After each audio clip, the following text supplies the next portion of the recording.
Welcome. Welcome to our mostly weekly WeAwake meditation. And we get together and we meditate with one of the tracks that we've created in the journey that has been iAwake Technologies over a bunch of years now. I don't know exactly how many, but this track is part of a three-part album, if you will, called Diamond Cave. And it's one of our more recent ones, and it's done by Nadja, and she incorporated a lot of nature sounds, and she's pretty much a genius. Not pretty much, she's a genius when it comes to sound engineering, and she has done an amazing amount of work on herself, and I think that is also reflected in the quality of what she gives us. So this one's Diamond Cave. It's part two. It takes us down to theta, which is a pretty slow, powerful brainwave state. That is where it's a place to get visions and deep peace, and good for deep prayer, meditation, dream, REM sleep. All of these, the brain manifests this brainwave and these sort of experiences. So today, I'm going to ask us to focus on inner guidance, essential inner guidance. And I've been working in the podcast with Roger Wallace, my co-host, and A.H. Almas. Also, that's just nom de plume. Anyway, we call him Hamid Ali, and he is a extraordinary spiritual teacher. Has had a great influence on many people over decades now. And we have this honor of being able to talk to him, have these conversations. We probably spent near 20 hours in conversations with this great sage. And he talks about essential guidance. Then when we go inside, when we look inside, when we explore, do that inner journey, we find this place of guidance where we learn what we're supposed to be learning, and we're guided in what we're supposed to be doing. And that's very important, because without that, well, what happens? We get lost. And when we feel lost, what happens? Well, we get scared, we get depressed, get hopeless, get overwhelmed by the world. But when we find out that our essence, that our soul is there, it's real, and that can tap us into the whole universe, God, if you will. So let's focus on that sense of inner guidance, and we probably all experience that at one time or another. I certainly have, when you just kind of know what you're supposed to be doing, and like the work you're doing, it's not just a job, to pay the bills. It's a calling. Where does that calling come from? Well, it comes from this inner essence, comes from the soul, it comes from our essential guidance. So let's pay attention to that. And I often will start meditations as the kind of prayer: God, is there anything I'm supposed to be learning, letting go of, getting through? Anybody I'm supposed to be forgiving, including myself, or anything? Oh, and if I'm not even asking the right questions, let me know that too. So I'm going to shut up now, Lord, and let you speak, hopefully. So I'm going to shut up now and let us meditate. So, or prayatate, or however you do your practice. And without further ado, there's a Diamond Cave, track 2, theta, and it lasts for 24 minutes and 19 seconds. And I'll see you on the other side.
Hello, kitty cat. Um, anyway, hey guys, hope that was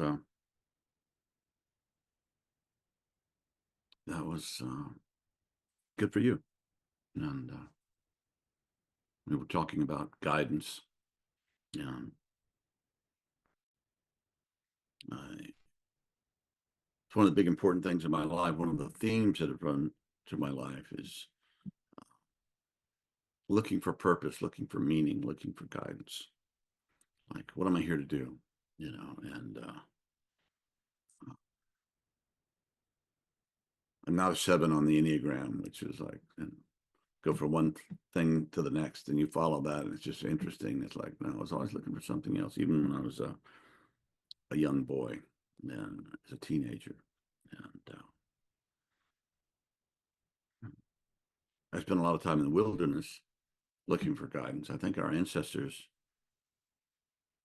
largely didn't have, our ancestors that lived close to nature, lived close to the land, didn't largely have the kind of existential issues that we have in the modern world, where we get so cut off from nature. We get so caught up in virtual reality and all of those things that leave us.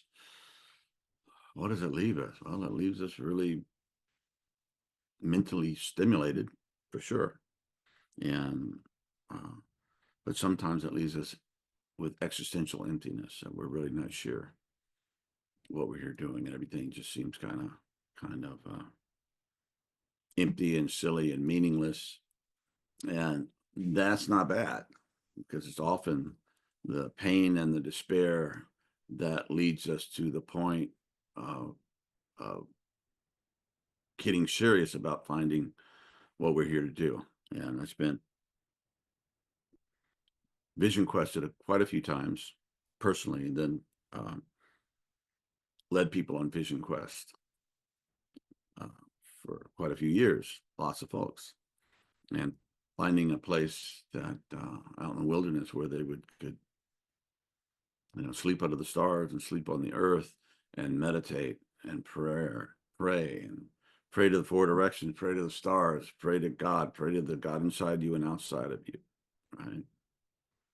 And as Jesus said in the Gospel of Thomas, he said the kingdom is within, but he said it's also without.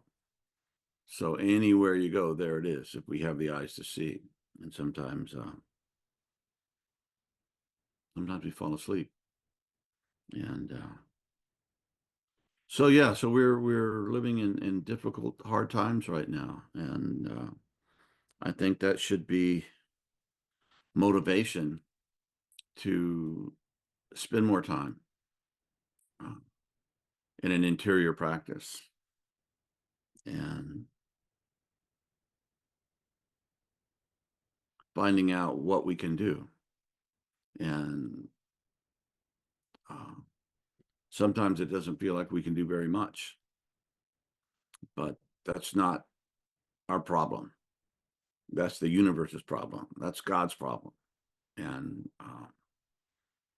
chaos theory showed us that organized systems go into chaos, and then they reorganize at a higher level of organization. And sometimes the most peripheral little thing can change the whole pattern of everything and kick it into that new level. The butterfly flapping its wings in the Philippines can cause a rainstorm in Utah because it's all connected. So you don't know. You don't know what it is or what kind of positive it can affect on the world. But we have to do what we have to do, and not just randomly, but to try to find inside. And I really believe that if you ask and you seek,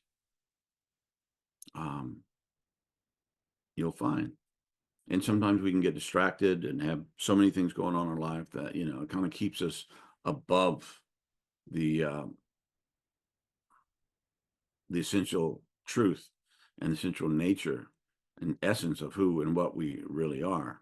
And yeah, that's fine if you know, if that's working for you, then it's okay. But the Buddha allegedly said one time, says if you're just happy with how everything is, and your life is great and all this, that then you don't need to talk to me. You know, everything is okay. But if you do, well, let's have a seat and let's sit together, or whatever he did, and talk together. So, yeah.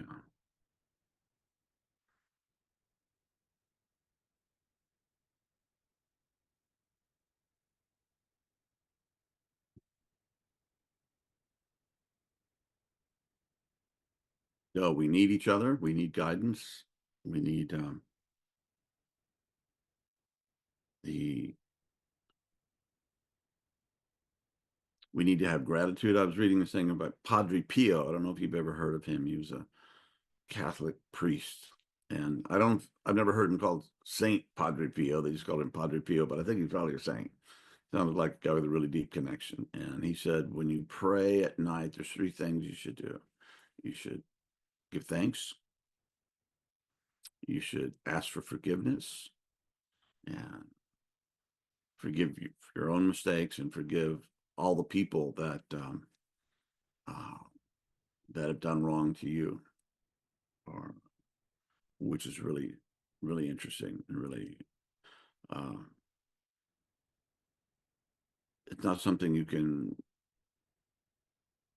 not something I can do by myself. I need to kick into something, a deeper essence, a deeper presence to help me to do that. And, you know, in Christianity, we call it grace. And, the other thing, essential thing that Padre said was, and ask for guidance.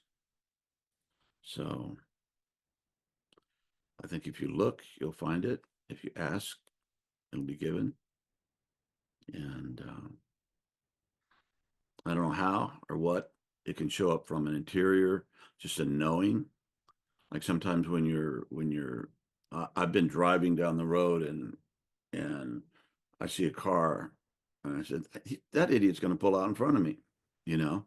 So I think Pam was in the car when it did it. We were driving on a mountain road, and it sure enough pulled out in front of me, and I just made the movement. Otherwise, it would have been a very high speed collision, and I wasn't scared. I wasn't upset. You know, my heart rate didn't, because I knew, and I reacted. So sometimes the guidance comes like that in the moment. We know, or you step out of the road because you know something's coming, or it can be.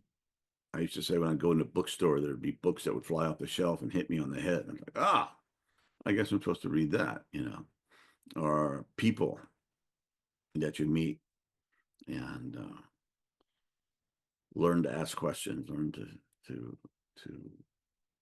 listen deeply, and it's pretty amazing what happens when you do that. People really respond to just asking, and in this podcast that we're doing, deep transformation. I think my the part that I bring, the biggest part is I'm a good listener, you know, and people can tell that that there's some kind of space created. There's a vacuum that draws you out there. So yeah, so we can learn from others. We can learn from asking questions. We can find it in nature. You know, if you don't have, you know, haven't been spending time in nature, then watch the Nature Channel. I'm kidding. Don't watch the Nature Channel. Try to find hang out with a flower or something, or go to the park, or if we have you know, uh, nature nearby, immerse yourself in that. I was very upset by the results of the last presidential election here in the United States, and I know some of you were really excited about it. Maybe, I don't know, uh, but I wasn't. I was really hurt. So I took my dog and we went out in the desert, and just being out there. You know, it's not a it's not a coincidence that in the biblical stories that Moses went into the desert, that Jesus did his 40 days and 40 nights. They went out there, and it seemed to draw me to a place. Uh, it took away my angst, took away my pain, my fear, and left me with a sense of peace, and with a sense that um, the universe that figured out how to make this beautiful country and all its creatures and my dog, um, that we're not alone, and that as one spiritual teacher says, God has an agenda also. Okay, the universe has an agenda. There's something that's going on here. It's not just random chaos and confusion. And though it seems that way, so all that to say, spend time inside. Okay, close your eyes, listen to these sounds, or with or without, but spend that dedicated time, because if not, we get lost, and we can find our way, because the way is there. And that's what the great ones have said. And I have experienced that in my life. And I continue to uh, to do that work, to go inside and be silent, and to ask for help and guidance, and how I can be of service. So I hope this has been a service to you. Thank you for showing up again with us, and thank you guys, the WeAwake team that continues to make all this stuff possible, to get out in the world, and we never know what effect we're going to have on the world when somebody uses technology, or has a breakthrough, or finds their calling, or heals, or has experience of God or bliss or light. We never know, but it's always there. So, and these tools can help. At least that's what I've found and what I've heard from you. So enough already. Thank you very much. God bless you guys. Love you. And we'll see you next time, or as the Christians used to say, here, there, or in the air, right? On this side of the veil, or the next side. So anyway,